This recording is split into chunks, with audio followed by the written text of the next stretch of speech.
Keeping venomous reptiles is an unforgiving hobby, requiring proper training and lots of experience. One simple mistake can be the difference between life and death.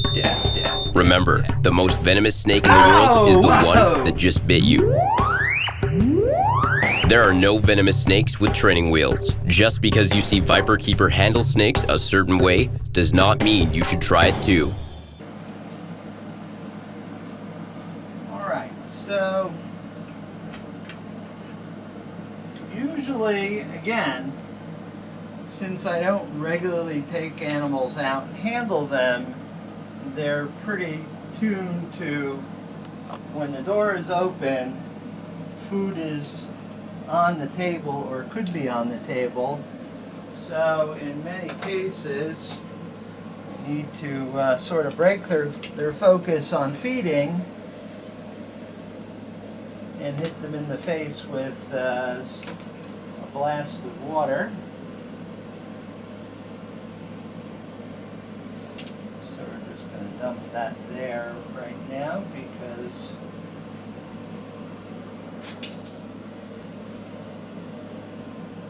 I don't think he's fully understands that I'm in the cage yet. Now remember, he's a Taipan and he can make a break for that door fairly quickly. You really do make a mess of your cage. So I'm going to shut this side. Now go into this side.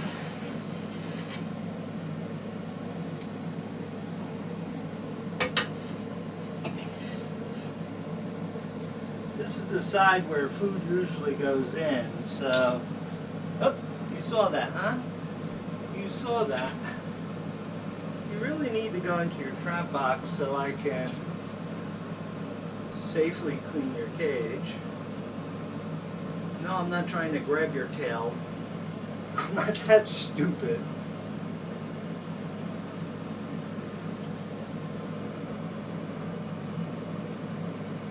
Oh, there's a head plate with an eye cap. You have a real pile of poop over there. Dude, why don't you just do both of us a favor and go into your trap box? Huh? That would be too easy, wouldn't it? The other time that it's mostly safe to enter his cage is when he's got a rat past the shoulders in his mouth, and then, you know, he's focused on his rat. His fangs are occupied, and he's not very likely to spit the rat out because he really likes his food. As you can see, he's quite filled out. He has a good weight, so I try not to push very large prey items on him. You know, he's an elderly snake. He arrived here at the lair in 2008 as a baby. And I've grown him up and reproduced him. Alright, yeah, cage is open. Now you realize that, huh? Hi, what are you doing? What are you doing? Are you going to be on your good behavior, huh? See, this is when I have to try to not panic because movement will attract his attention. Yes. Right now, I want to turn tail and run. Right, well, right now, you know, he did get a bit excited when I grabbed and pulled that bit of shedding out a little quicker than I have. The trick is when you feed him is once he's struck the rat, you withdraw from the cage, your tools and everything in a very, very slow manner, and otherwise he will follow you and the hook and the pair of tongs right out of the cage into your lap, which is something you don't want. Okay, so this is good enough for now.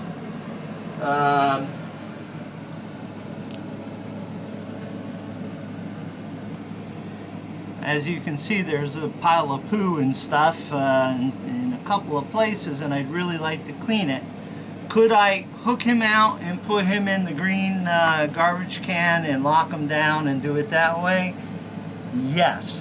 However, there is absolutely no rush in the world, as far as I'm concerned, to have to go in there and overhaul his cage just because there's some poo in there and risk, a bite.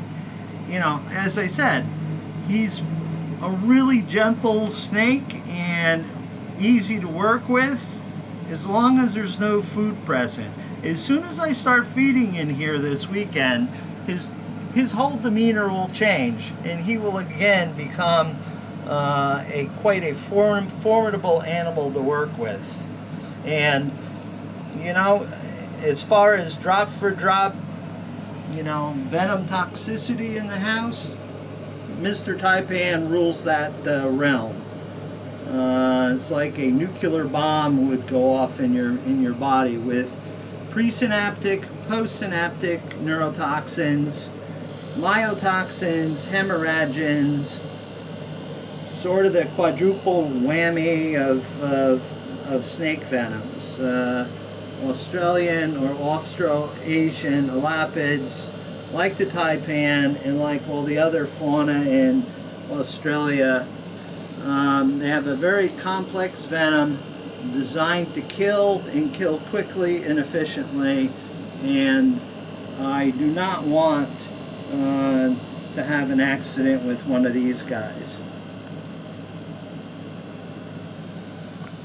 Alright, wishful thinking on my part. He actually went into his trap box, and I've closed the door. And I can safely remove this. I could lock it, but I don't think that's needed because we put him... You can never be too safe. He goes in this bin, and this way, for any chance he got out of the trap box, which is I highly recommend these trap boxes for you venomous keepers. Dustin Cato, C-A-T-O-E, if you look him up on Facebook, he makes these brilliant trap boxes. I highly recommend them. They're sturdy, he's easy to work with, responsible guy. These are the best trap boxes I've worked with in my entire career. So now that Mr. Taipan decided to use his trap box, he must have overheard me. I can actually, I won't do a total substrate change, but I will definitely clean his cage quite a bit. Alright, Mr. Taipan's cage is all set. I have a fresh, clean water dish with clean water in it behind me. So the first thing to do is get him out of the safety tub. We pick it up in a way that we don't allow the door to open. See my fingers pushing it to the closed side. We don't want any unexpected visitations. Okay. I was thinking, well, I should maybe back it up all the way, but I don't know if that works any better than where it was. But he does like to go to the bathroom in this corner sometimes, as you saw earlier. But this is where I normally put the water dish. So now the only thing that's left is to release the Kraken, so to speak.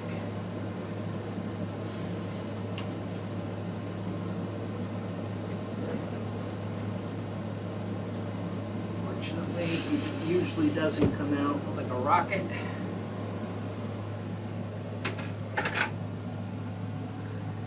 He will sort of at one point poke his head out and like, what the hell? I was enjoying a nap in here. So I'll secure his cage for right now, but since He was so cooperative. I do have to thaw rats to feed some other snakes, so I'll bring him a nice treat and feed him. He's just not going to make an appearance right now.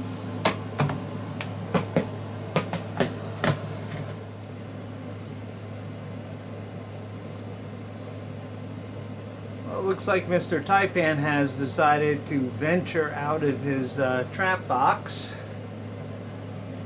I do have his treat for his good behavior, although that posture isn't necessarily very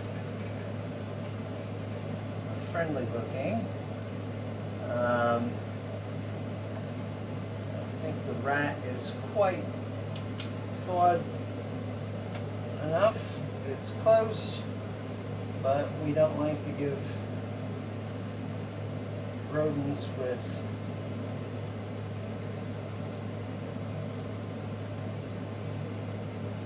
bits that are still frozen to our snakes here at the lair.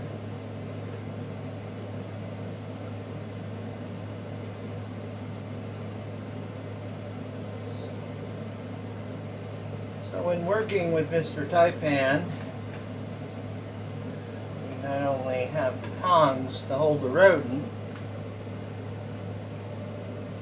He's a little iffy right now. We have a hook, just in case he decides to venture out of his cage in a hurry, chasing the rat or the forceps. Relax, dude, I will give you something to dirty up your cage with. He'll probably squeeze out some urate to make things smell more at home, although I did leave some of his substrate. Let's just blow. Oh, he's going back into his trap box. So let's blow a little rat odor into his cage and see if that makes him sort of reverse course. He's not the biggest male taipan I've come across. I had this monster that came in that was 2.5 meters long at least.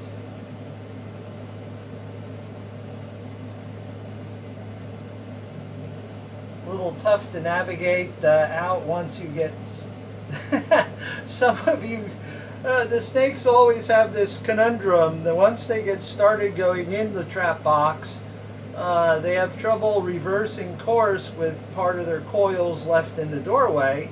And believe me, sometimes this plays to my advantage because they're a little bit slow to get out because they can't squeeze through the opening. Oop. He's in full reverse now because he figured out that he couldn't get out by the normal means. There we go. Alright, dude, is this ready, huh? Is this ready for you? Yeah, I think this is ready.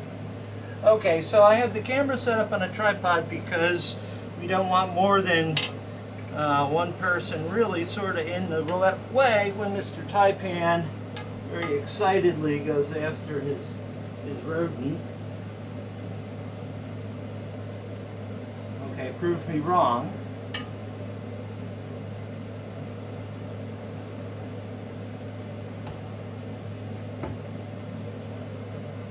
Oh, tag, tag, tag. Okay, so I don't know if that's in frame or not, but usually what I do is I freeze. I gently, slowly release the rodent, get the tongues out of the cage, and shut the door. I apologize if that was off frame, but I don't really like Lori in the room in case I have to make a hasty retreat. But there, Mr. Taipan sort of got his reward for being basically a very relaxed and gentle snake, which he normally is for a Taipan.